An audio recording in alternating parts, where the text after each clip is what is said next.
I just ask for fair. I don't want anything different from anybody else. I just ask for fairness. We have another judge or a couple of judges that I think are fair. Then we have other judges that I think the whole thing is, I think the system is a disgrace. The case that we met on today, and then we're going to talk about job numbers, which are horrible, by the way, horrible, like really bad. And you know that. I'm sure you won't report on it, but the job numbers are terrible. We're going to talk about the appeal today. We had a great appellate lawyer go down representing us, and I think John did a very good job. You have a matter of minutes to speak. It's a very complex thing because it was a setup, a rigged deal. They had two witnesses, and before I start, I have no idea who this woman is. They have a picture from, they say, about 40 years ago, a picture. And the picture depicts her and her husband on a celebrity line where I was the celebrity. I've been a celebrity for a long time. And they were shaking my hands along with hundreds of other people. Nobody even knows where it is. The problem is she doesn't know the date of this incident. She doesn't know when. She doesn't know, was it in the 90s? Could it have been further than that? She has no idea when. And people do that because you don't want to give a specific date and then you find out that Trump or whoever it was in Europe. So they tend to do that. They take long periods so that this way, hopefully he was in New York at that time. But this is a disgraceful case, and disgraceful in particular because it's about a former president of the United States who is now leading in the polls to be the president again. And this is being worked with the DOJ, Department of Justice, as are all of these cases.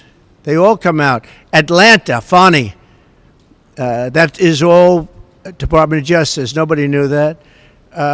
The case with Judge Engoron, the most overturned judge in the state, that is very close because they sent their team from the DOJ to help him. The district attorney, Alvin Bragg, that was all worked with. Again, they sent a top operative from the department, from the DOJ Department of, I call it the Department of Injustice, because they're using the Department of Justice to rig the campaign. These cases are disgraceful. Now, they're brought, for the most part, in front of very hostile areas where Republicans get 3 or 4%, like downtown Manhattan, in front of very hostile judges, like hostile like you wouldn't believe. Judge Mershon, Judge Engoron, and Judge Kaplan, all of them hostile areas and very, very hostile judges. I've never seen anything like it. And very bad thing in this case, New York, very bad thing for New York. Businesses won't come to New York because of what took place with Judge Engoron. I can tell you that, and probably the rest of them also. But this case involved a woman who wrote a book, and I guess she said something in the book. That's when I first heard about it. I first heard about it in the White House. And, of course, I denied the story because it's not true. I have no idea who the woman is, and I never met her. Now, I don't know about a picture that was taken 40 years ago with her husband on a celebrity line, so I don't think that counts. But as far as I know, I never met her. I never touched her. I would have had no interest in meeting her in any way, shape, or form. Her husband was a news anchor, actually, John Johnson, a very nice guy. She called him horrible things. We weren't allowed to say that in the trial. She said horrible things about him. I guess they're since divorced. He's a very nice guy, African-American, and she said very bad things. We weren't allowed to use that in the trial, which surprised a lot of people. But she made up a story, it fabricated 100%, that I attacked her at Bergdorf Goodman. You know, it's very interesting. I don't think they were allowed to use this either. Her favorite show is Law and Order. And there's a almost exact story as her story in Law and Order about being attacked in the dressing room of a department store. I don't know if they used the name of the store. But that's her favorite show, Law and Order. She said that. And anyway, this evolved into a defamation case against me because I disputed her words because I told the truth. We were called. I was in the White House, and I said, no, it never happened. I didn't even know what they were talking about. This was, I think I was in the Oval Office. Sir, do you know anything about this? And this had to do with a book, and she had a few pages in a book making this claim. By the way, there was never a claim. There was never a police report. There was never anything mentioned. There was never publicity 30 or 40 years ago, whenever it took place. Nobody knows. She doesn't know when it took place. When did it take place? She has no idea. She thinks it was in the 1990s. She thinks it was in the 1990s. And the judge, we had two trials.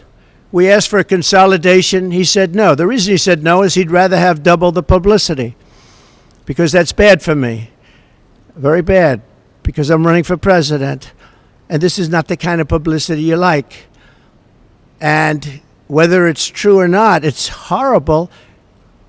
And in this case, it's so false. It's a made-up, fabricated story by somebody, I think initially just looking to promote a book. And when they called me, I denied the story. I got sued essentially for defamation because I'm denying a story where I'm right. I should be suing her for defamation. So that's where it is. Now, there were two witnesses.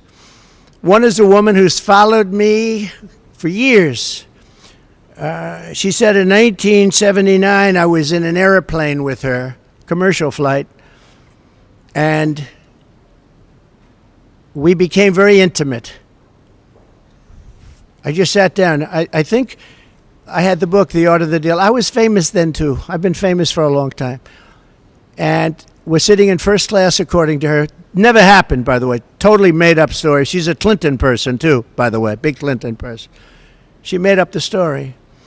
And so many years ago, and I think it would be 1979, one of my many people behind me could correct it, but I think she said 1979, that's a long time ago. And I sat down. I believe I had some pretty big success then, and I was being talked about a lot. Maybe The Art of the Deal was out, sometime after that, I'm not sure. But I was well known. And passengers are coming into the plane. And she said, I was making out with her. And then, after 15 minutes, and then she changed her story a couple of times, maybe it was quicker, that I grabbed her at a certain part, and that was when she had enough. Now, so think of the impracticality of this. I'm famous. I'm in a plane. People are coming into the plane. And I'm looking at a woman, and I grab her, and I start kissing her and making out with her. What are the chances of that happening? What are the chances? And frankly, I know you're going to say it's a terrible thing to say, but it couldn't have happened. It didn't happen. And she would not have been the chosen one. She would not have been the chosen one. She has gone around for years saying the story. Everywhere I go, she says this story. And it's a total lie. Now, I assume she'll sue me now for defamation like I got sued by E. Jean Carroll, who interestingly said she's been hurt, damaged, but she's made more money since she did this than she ever made in her life. She gets paid a lot of money to go talk bad things about me.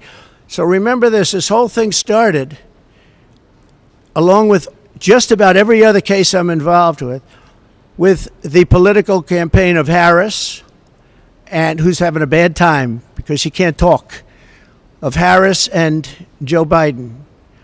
This was election interference. It all is. It's all fabricated. But fabricated in front of very friendly judges for them and in very friendly areas for them. If you get a jury, it's very hard to win in a jury where you have 3 or 4 or 5% Republican votes. Very, very tough, actually. Two witnesses. One is named Jessica Leeds. So she was up again. She can't get rid of her. She was up. She said I was in an airplane doing that.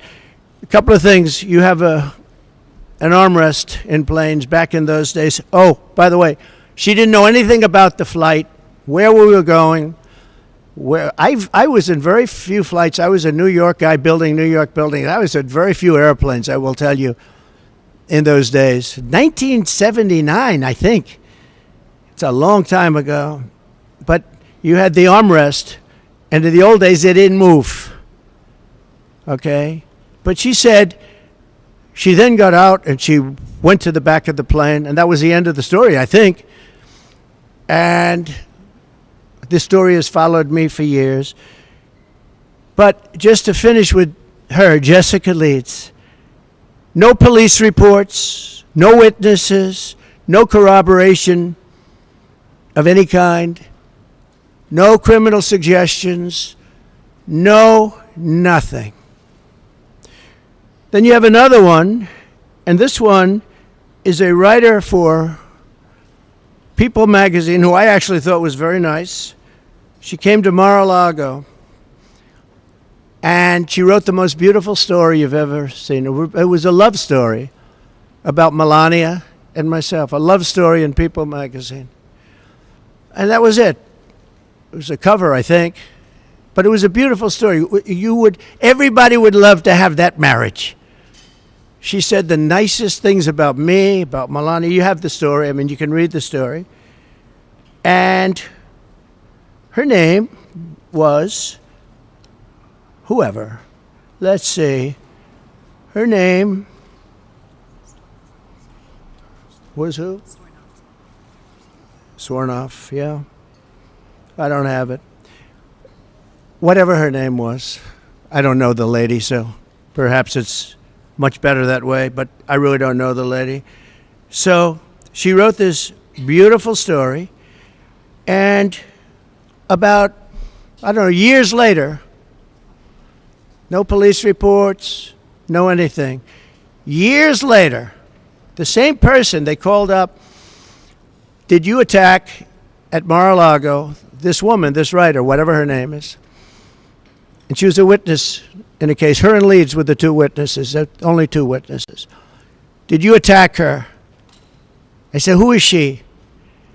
And they said, she writes for People magazine. I said, I don't know anything about the lady. If I had a story long ago, years before, about People, but it was a very nice story. So I don't know. It has to be made up because I don't know what you're talking about. It turned out that the same lady that wrote this beautiful story years later said I attacked her. Now, think of this. Oh, and she said the butler knew everything. The old expression, the butler did it, right? Very famous in crime stories. Well, the butler was Tony Senecal, worked for me for a long time. He was retired at that time. That was years later he retired. He was retired when this hoax came out. And what happened is he totally confirmed my story, and he didn't even work for me anymore. He passed away a couple of years ago, a good man.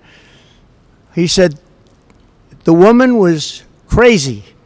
It never happened. I was the one that served her whatever she was drinking, and I was there, and nothing ever happened. But you don't need the butler. All you have to do is read the story. Think of this. A woman comes into Mar-a-Lago, interviews me about a love story about my wife and myself. And during that interview, I attacked her and pushed her up against the wall violently. Okay? And then she leaves and she writes a perfect story. A perfect story. She doesn't mention the event. Again, there's nothing on file at all. Zero. There was no complaints. There were no complaints to People magazine. There was no witness. There was nothing. Yeah, well, there was a witness, the butler, and he's already said everything. He's already told this story. Because this story, likewise, like Leeds, this story has followed me around. I could go through many other stories outside of this. You know, it's very funny. When you're rich and famous, you get a lot of people come up with a lot of stories. But you're writers, And some of you are legitimate writers and some of you aren't. Some of you are fake news and some of you are real news. But put yourself in my position. I'm running for president and I have all these cases all of a sudden come out. And they're fake cases and they report back to DOJ. And you have Lisa Monaco, one of the people at DOJ who I saw the other day talking about the Russia hoax. And yet she's friends with Andrew Weissman and that whole group and crew, who should be sued, by the way, because they're not a charity. All they are is a political organization that goes after Trump for the last 8 years. I mean, he's a sick person that runs that, too. But Lisa Monaco is in the Department of Justice, but she's a Andrew Weissman person who's been after me for years. So far, he's failed. And he's having a heart attack because I'm leading in the polls, I guess. If you look at the Nate Silver, very respected guy. I don't know him, but he has me up by a lot. So let's say we're leading, or let's say we're tied, or let's say what difference. I'm in the race. It's between two people, but I think we're leading by a lot because the opponent refuses to do an interview because she can't talk. And they're not going to skate through it. I'm not going to have a Marxist president. The people are getting it. So we go down to court today to talk about this case is a scam. And all I can say is that I never met the woman other than this picture, which could have been AI generated. I don't know. Showed up out of nowhere, but it's fine. Nice picture with her husband, and lots of other people are online. It's a celebrity line. But never met her, never touched her, never had anything to do with her. The other thing is I was very famous then. If I would have walked into Bergdorf Goodman, the department store that she said, everybody would have said, oh, there's Trump. And it would have been, at that time, on page 6. Page 6 was the equivalent of today's internet. And it would have been a big story if I would have walked into that store, gone into a dressing room, and supposedly you know what to her. Never happened. Never happened. Total phony story. And I feel sad that I have to come up here and explain it. I have all this legal talent, but legal talent cannot overcome rigged judges. They can't overcome a 4% Republican area. And I'm disappointed in my legal talent, I'll be honest with you. They're good. They're good people. They're talented people. Today at the trial, they didn't mention the dress. So the Monica Lewinsky type dress was a big part of the trial. Big part of the trial. I said, why didn't you mention that? And I heard there was a dress involved. And I wasn't frightened at all because I did nothing with her. Never touched this woman, saw this woman, I had no idea who she was.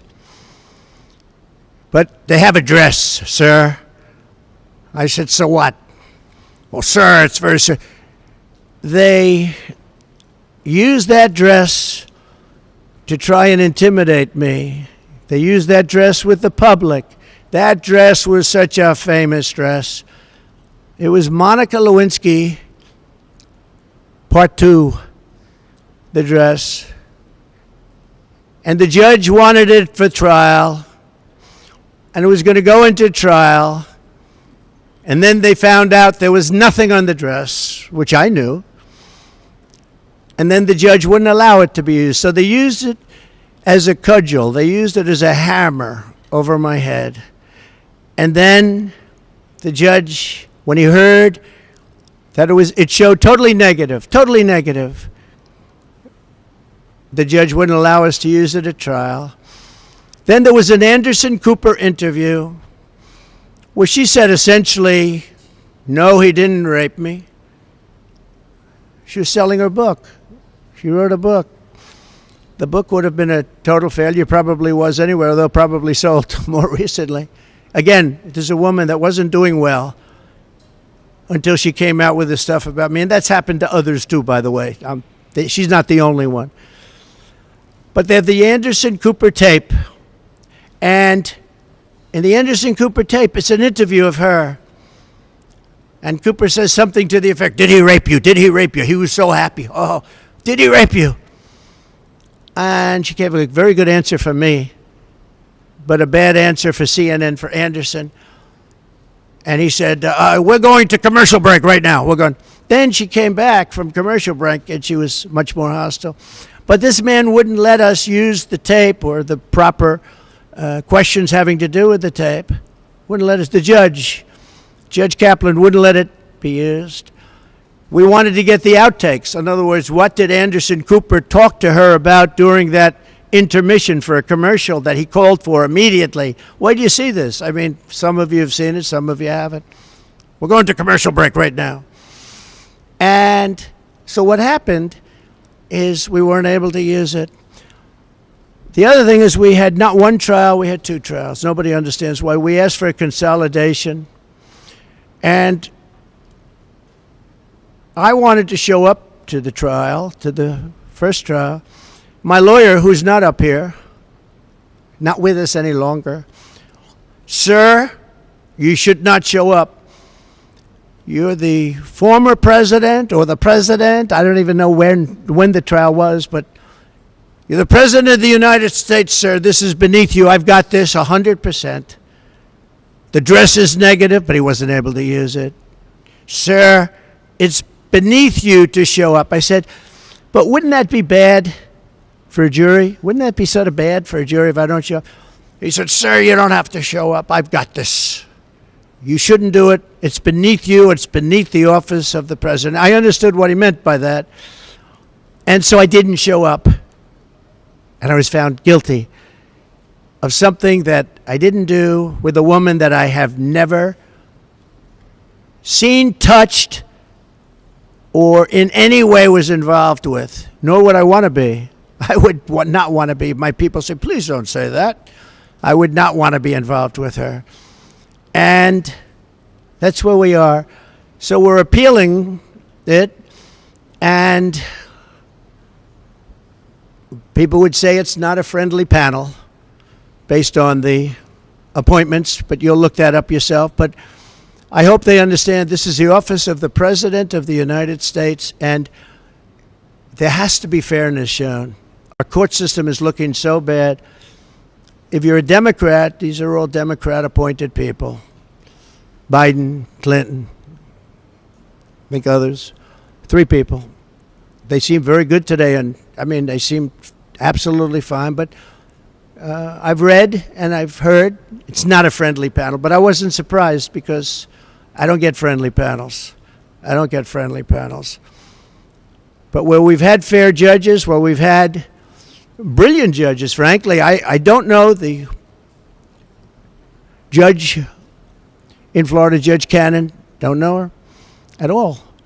But I think she's a brilliant woman.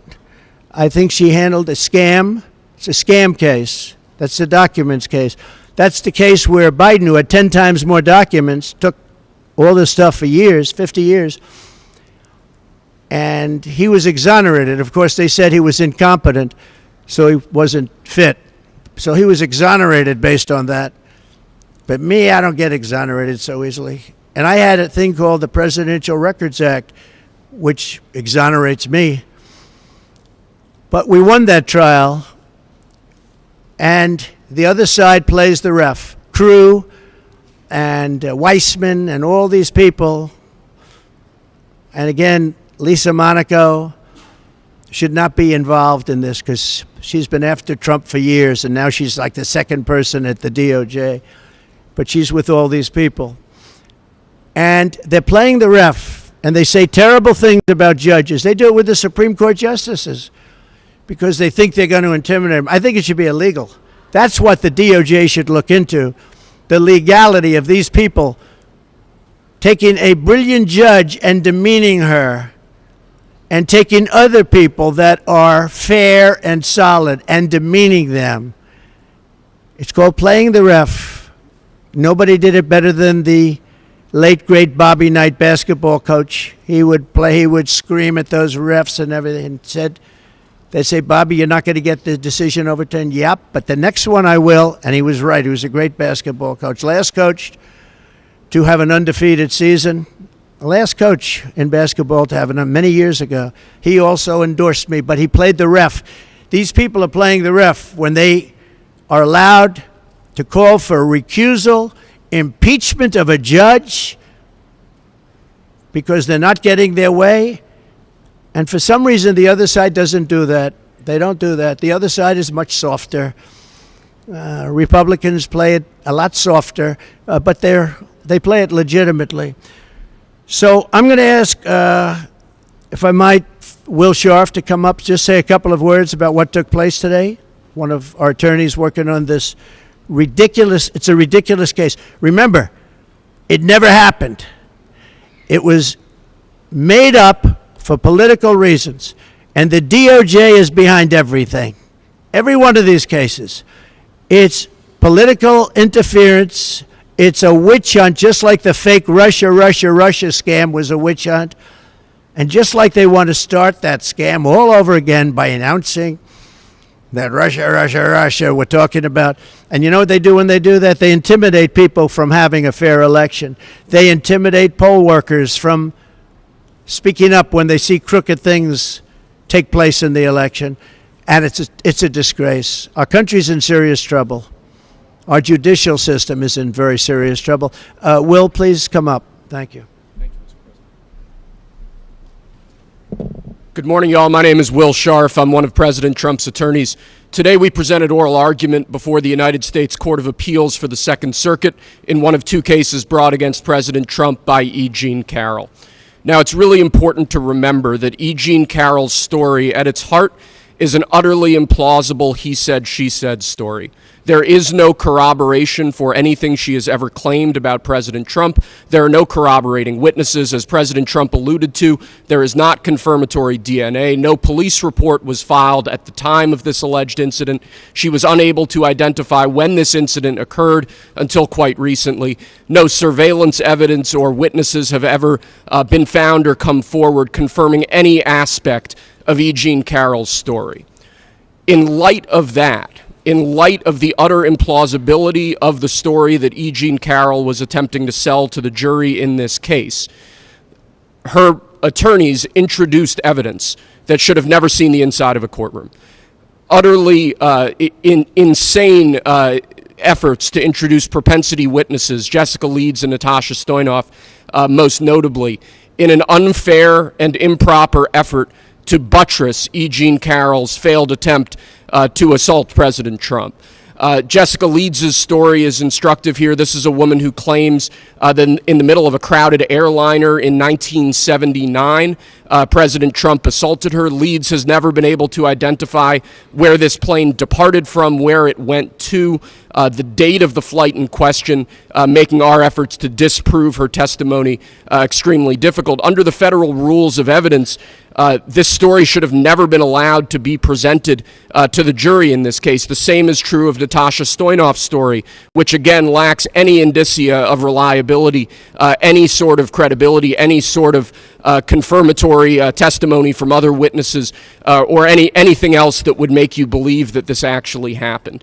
So on the one hand, you have a judge who allowed in this improper propensity evidence that should not have been allowed in.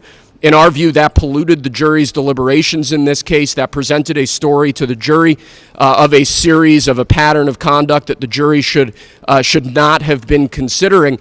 And we think that absent that propensity evidence, no fair jury could have reached the verdict that was reached in this case. And as a result, we believe that this verdict needs to be overturned. But there's more than that. In addition to this improper propensity evidence, President Trump and his trial team were prevented from cross-examining E. Jean Carroll and other witnesses on crucial issues in particular relating to political coordination and the political motivation behind this entire lawsuit. This is a lawsuit that was instigated in large part by George Conway, a longtime political foe and adversary of President Trump. This is a lawsuit that was funded by Reid Hoffman, a key political ally of the Biden-Harris administration and a major Democrat donor. We were limited in the evidence we were allowed to present at trial about these crucial facts. We were prevented from cross-examining E. Jean Carroll on aspects of that dynamic that underlies this entire lawsuit. And that, too, unfairly corrupted the jury's deliberations in this case and requires reversal of the jury verdict. I think this political coordination point is particularly important, though. It's important to emphasize, because what we have seen in the last few years is a weaponization by the Biden administration and by their political allies of our legal system and of our courts to unlawfully, unconstitutionally interfere with President Trump's core First Amendment right to run for president. That is a right guaranteed to him by the Constitution. That is the right that his political opponents are attempting to strip away from him. We have seen this in case after case after case where unfair political motives have underlay what should be serious legal proceedings. And I think when you look at this situation in toto, when you look at what the left, when you look at what the Biden-Harris administration is attempting to do to President Trump, this is insane. This is an absolute abuse of our legal system. It's an absolute abuse of the rule of law. It should be deeply offensive, not just to political supporters of President Trump, but to each and every American. With respect to today's appeal, we are hopeful that the Second Circuit understands what's at stake here. We are hopeful that the Second Circuit understands what occurred during this trial, which was an improper use of evidence to buttress E. Jean Carroll's entirely meritless claims on the one hand, and an improper exclusion of evidence that would have informed the jury about the true motivation behind this lawsuit and that we believe would have resulted in a very different verdict. Thank you. Thank you very much. Good afternoon. I've done this one too many times, actually too many times for the last 3.5 years while President Trump has been trying to fight to get this country back. And I want to speak to the American women, and I want to speak to the people that need to get out and vote on November 5th.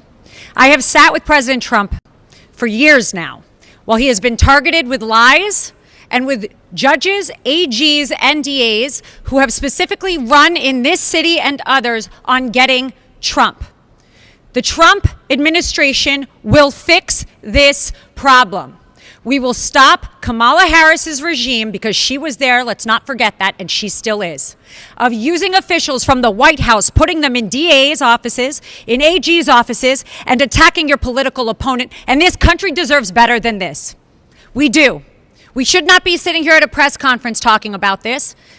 We did this in 2016, and every woman had no reports. They come out when it's election time. And as a woman who has stood with President Trump, who has spent extensive time with President Trump and with his beautiful family, I will tell you, that is not President Trump, and I completely am disgusted by what I have seen happen to this person, his family, and the Trump organization that we stand in right now. You must vote Donald Trump back in, because as an attorney, as a woman, as a mother, our future of this country depends on it, and we need to stop this from happening. The DOJ is supposed to help our country and protect us, not attack us, because you cannot win in the polls. Thank you.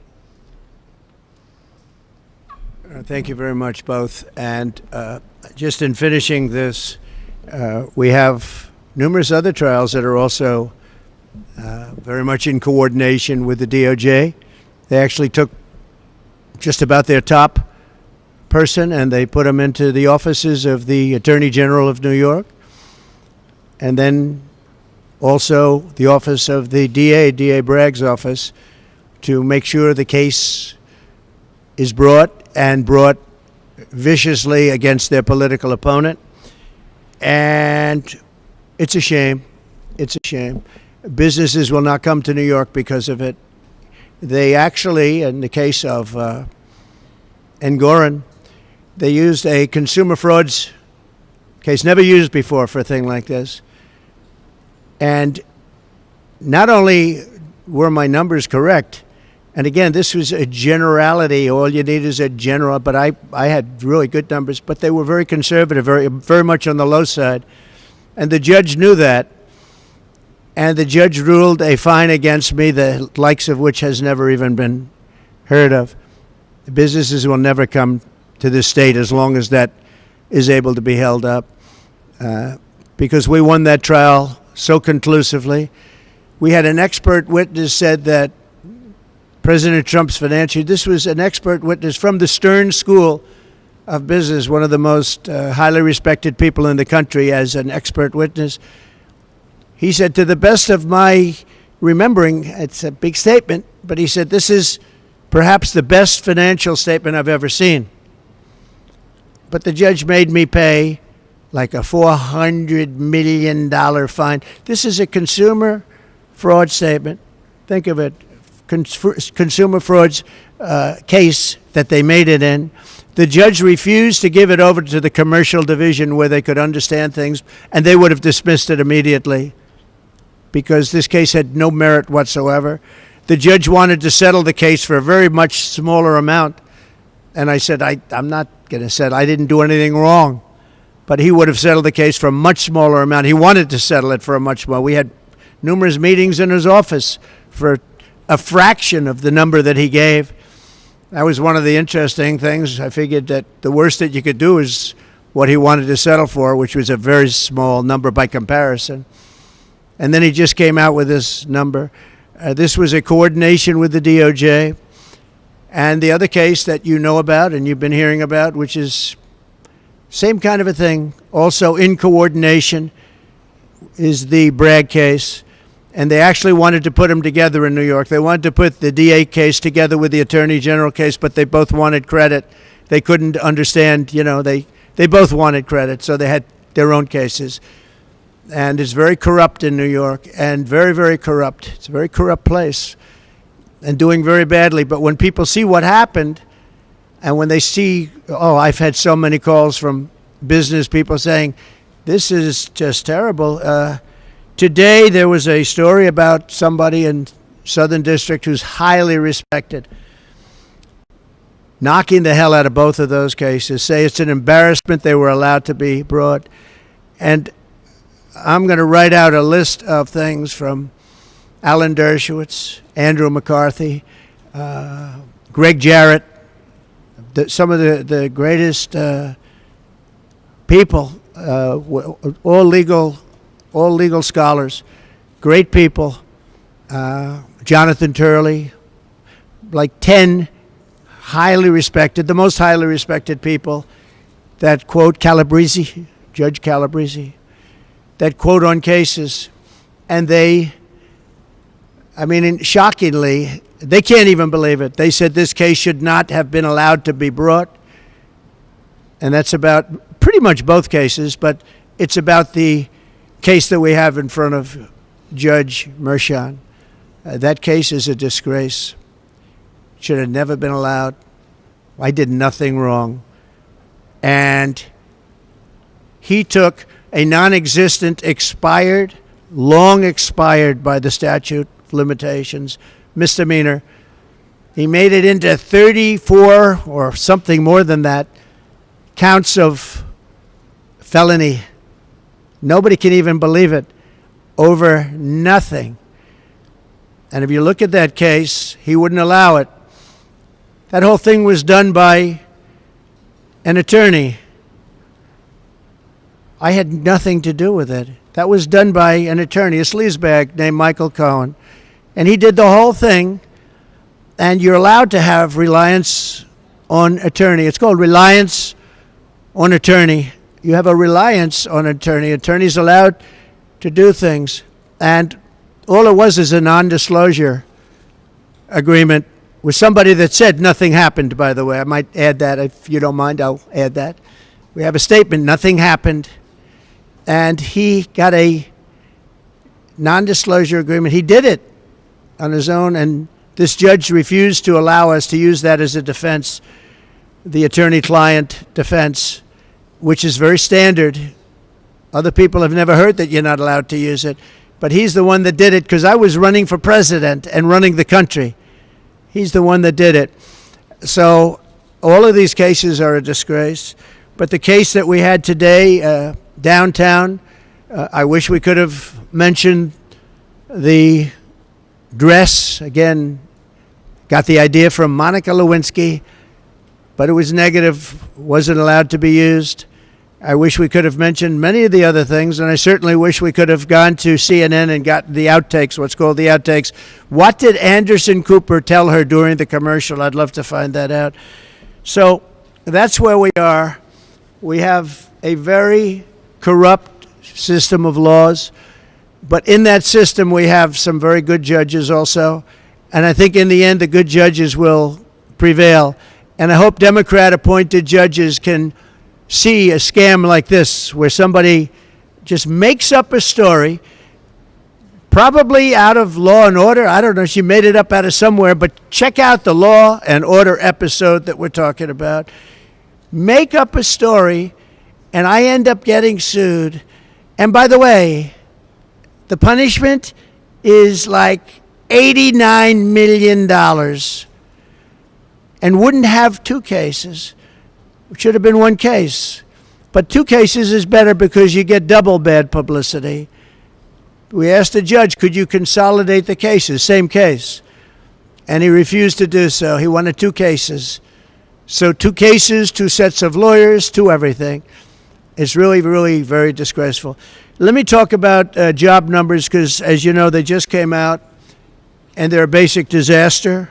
They are really bad. You had numbers that are shocking. Native-born Americans, we lost 1.3 million jobs, while foreign-born Americans were able to take all of those jobs. So foreigners coming in illegally, largely illegally, into our country, took the jobs of native-born Americans. And I've been telling you that's what's going to happen, because we have millions and millions of people pouring into our country, many from prisons and jails and mental institutions and insane asylums.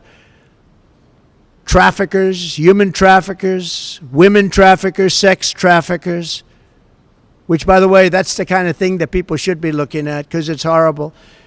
And it's turning out that migrant crime is far worse than any crime that we've ever experienced. If you look at Aurora, Colorado, they're taking over the place. They took over buildings, and this is just the beginning. You haven't seen anything yet. You haven't seen any. They've allowed well over 20 million people, in my opinion. Other people say, well, it's only 13. No, it's much more than 20. I think it's much more than 20. Our country is being invaded because of incompetent people like Kamala that doesn't want to do one interview. She does one softball interview with CNN. Couldn't have been nicer. Dana Bash, you know what? I gained respect for Dana Bash and for Jake Tapper, because in my interview with Sleepy Joe, I thought they were very fair, actually. I was surprised. They were very fair. I'm going into very hostile territory shortly on a debate with ABC, George Slopadopoulos and that group. And ABC, I think, is the worst of everybody. I think they're the worst. They're the nastiest. They're as bad as you can be. They're worse than NBC, which is saying a lot.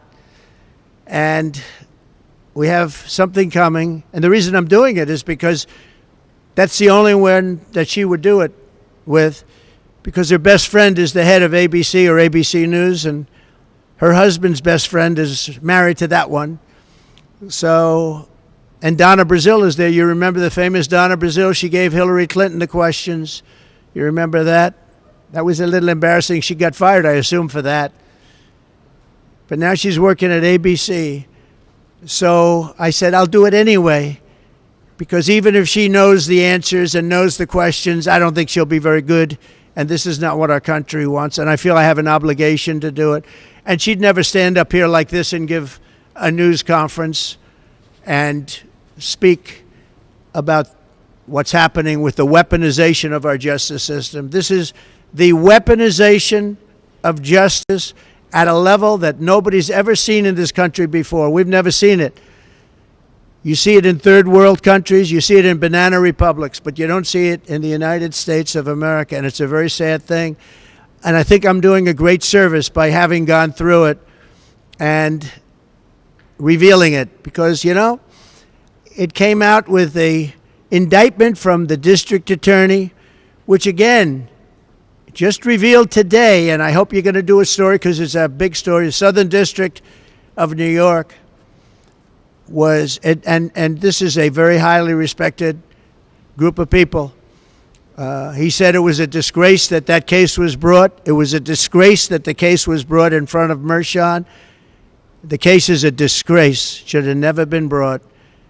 Should have never been brought. And the case in front of Judge Engoron, just in terms of the case itself, we had 4 or 5 overturns in the appellate division. I only hope the appellate division, for the good of New York, otherwise you just say, God save the state.